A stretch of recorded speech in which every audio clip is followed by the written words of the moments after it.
بسم اللہ الرحمن الرحیم فجعلهم كعصف مأکول صدق اللہ العظیم۔ دوستو یہ سورہ فیل کی آیت نمبر 5 پڑھیں گے۔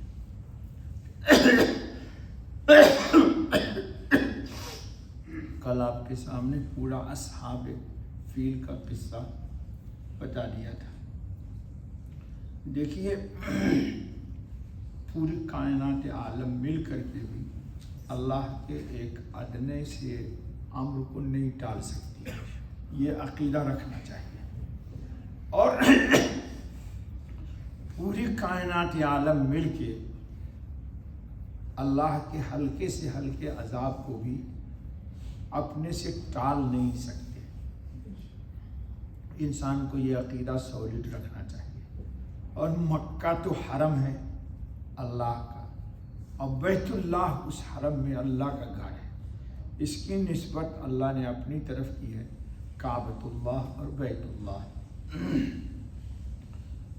انسان پر جب نفس کی شہوت کا غلبہ ہوتا ہے یا کبر میں آ کر کے انسان سرکشی اور طغیانی کا راستہ اختیار کرتا ہے تو عقل پر اس کے پردہ پڑ جاتا ہے۔ ہمارے یہاں اردو میں کہتے ہیں کہ اس کی عقل ماری گئی۔ تو جب اور بہت مشہور ہے کہ گیدڑ کے جب موت کا وقت آتا تو شہر کی طرف بھاگتا ہے، یہ دلیل ہے کہ اب اس کی موت آنے والی ہے۔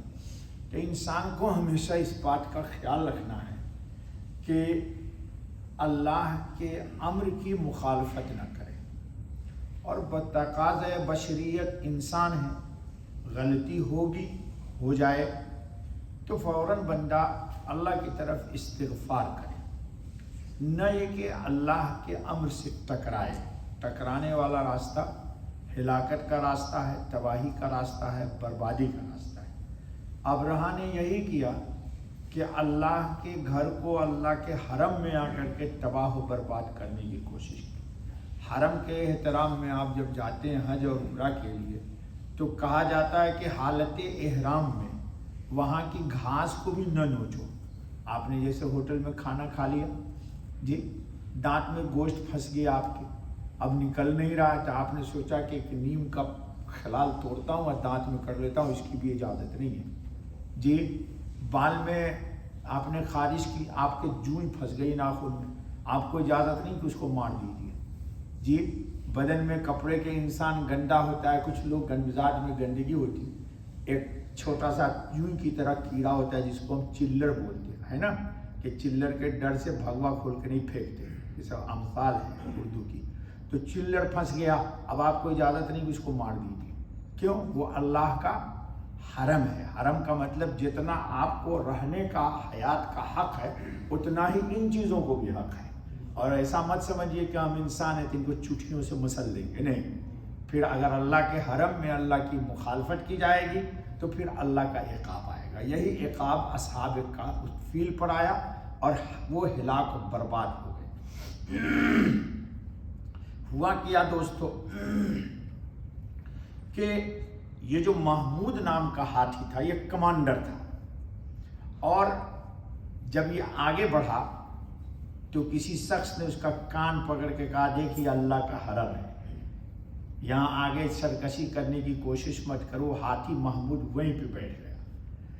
جب کمانڈر ہی بیٹھ گیا تو پیچھے جتنے ہاتھی تھے وہ بھی بیٹھ گئے، انہوں نے دخول حرم میں سے منع کر دیا کہ ہم نہیں جاتے۔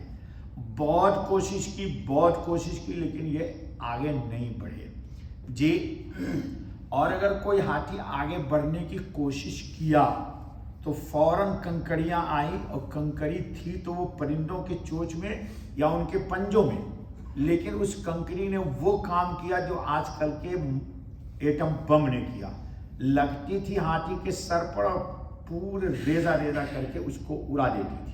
کل میں نے پرسوں تفصیل بتا دیا تھا، واقعی نے فرمایا کہ یہ پرندے زرد رنگ کے تھے، کبوتر سے کچھ چھوٹے تھے، ان کے پاؤں سرخ تھے۔